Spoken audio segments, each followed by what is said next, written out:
Alright guys, so thought I'd talk about the Super 73. I've had it for about over 2,200 miles now, so I'll give my thoughts about it. And while I'm not riding it right now, I'm actually using this bike to work today. This is the Rad Mini right here. I'll just say a couple things about it. It's pretty awesome. It folds. It's got over 5,000 miles on it, half of which, well, I'd say about 40% of which I put on there myself, or more.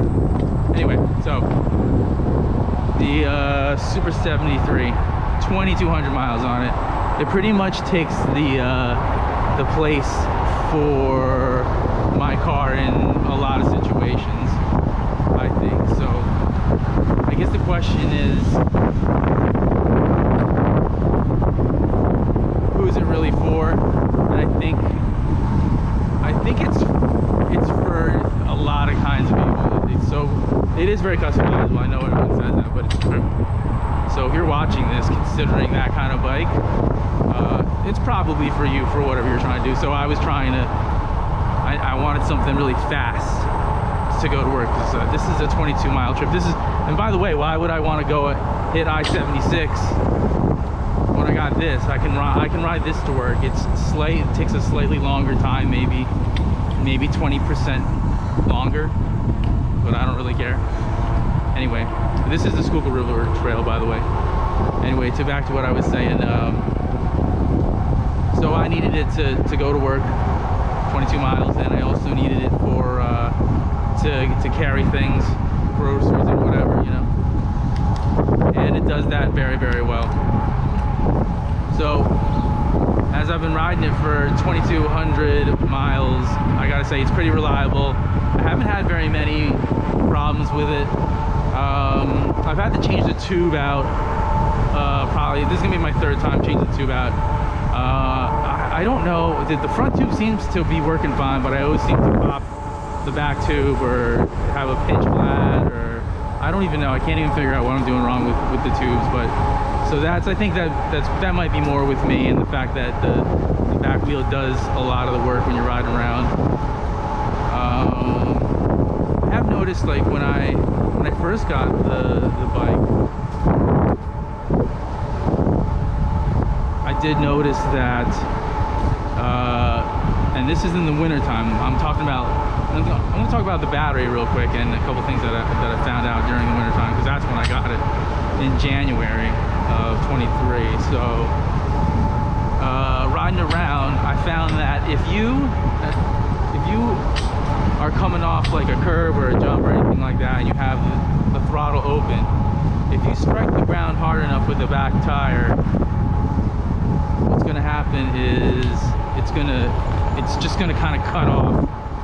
The engine will cut off, it'll be completely unresponsive for, I don't know, about 5 seconds, 5 to 10 seconds, something like that, and then it'll pop back on. I'll see if I have any footage of that actually happening to me. I think I might have some, but I look around. What else? Oh, okay, so the range of the thing, or I can say, let me just say at what point things begin to start failing with the battery. So, or not failing, but start really running out of battery. So now this is in the winter time, and you're gonna get, you know, less performance out of the battery. But anyway, in general, this happened to me several times. Once you get to about a quarter on one battery, hang on, train. Okay, so once you get to about a quarter of the battery, you can ride around on a quarter, and that'll be all right. You can probably get down to you know, 10% before the thing actually dies, and then that'll be that. But if you're at a quarter and you try to use the throttle, it's just gonna die immediately. So if you're under those conditions where it's the winter time and you got one of these bikes, one of these Super 73s, and you're down to 25%, don't use it, and you still have a ways to go wherever you're going, don't use the throttle. I mean, if you want to extend, if you want to try to go as far as you can go, when you're down that low, the voltage is just, I don't know, there's just not enough energy left to really handle the what the throttle is asking from the battery. You know, it's just too much. So that goes from, if you try to do that, it'll go from 25, immediately drop to like 12% or something like that, 10%. And then it'll go 6 miles an hour. You can still use the thumb throttle for a little while. It'll go about 6 miles an hour. I mean, it's about walking speed, maybe a little bit faster than walking speed. And then after that for a little while, it will completely die. But when I say it's dead, I mean it's the first death, not the second death. Like the first death where it's like where it goes down, the voltage drops and it goes down to 6 miles an hour. That's what I mean when I say die, because it's not practical to actually ride it anymore at that point. What else?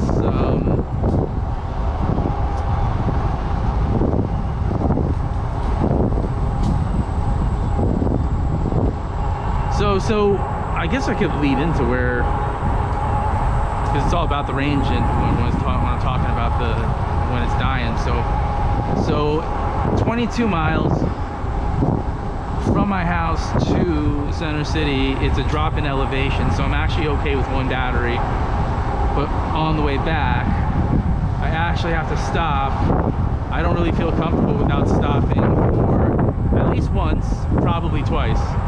And I'll just sit there for like, you know, I'll leave and then I'll come to maybe Conshohocken, and then I'll charge up for like 15 minutes, and then I'll be out. I have the option to charge up one more time before I have to climb all those hills in Norristown. There's one more charging spot at the Norristown Transportation Center. So what's nice about the Schuylkill Trail is that there's kind of like, there's these little gas stations, so to speak, like, you know, you can gas up anywhere and it's free, you know, that's why it's so awesome. Look at this, isn't this nice? Yeah, so anyway, but that's a pain in the ass, so I don't really want to do that. So what I did was I got the Chai battery. So that's, you got 20 amps plus 20 amps. It was wired in parallel. It's essentially one gigantic 40 amp battery, which is pretty awesome. And yeah, man, holy shit, that thing is, I mean, the range on it. Let me just tell you, I went to Norristown to, now I'm talking about the range of the Chai battery, wired in parallel, right? Norristown all the way down to the stadium. Meet my sister to go see a game, and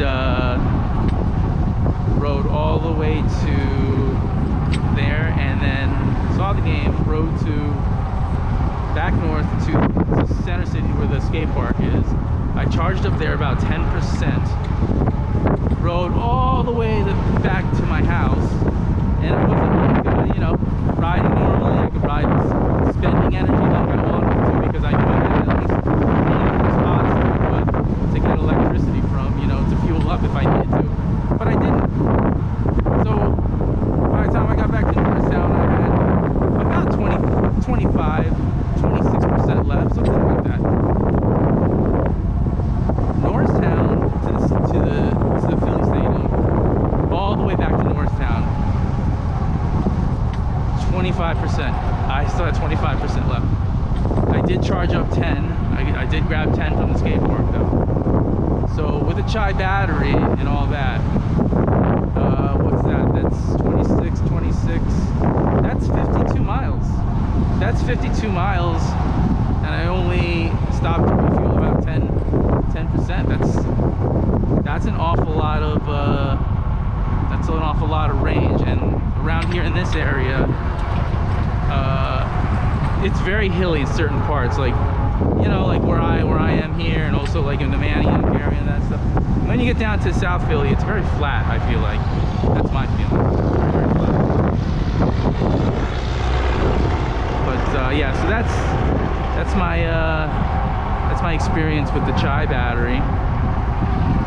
I also recommend it if you really if you really love riding around on your bike, like a lot of us do, like I'm doing nothing else to that bike, to the Super 73. I am doing nothing else. It's perfect the way it is. It's just, it goes 32 miles an hour on flat ground. I mean, that's pretty fast. And this is where I charge up right back there. That's one of the charging spots right there. So isn't that a nice little gas station?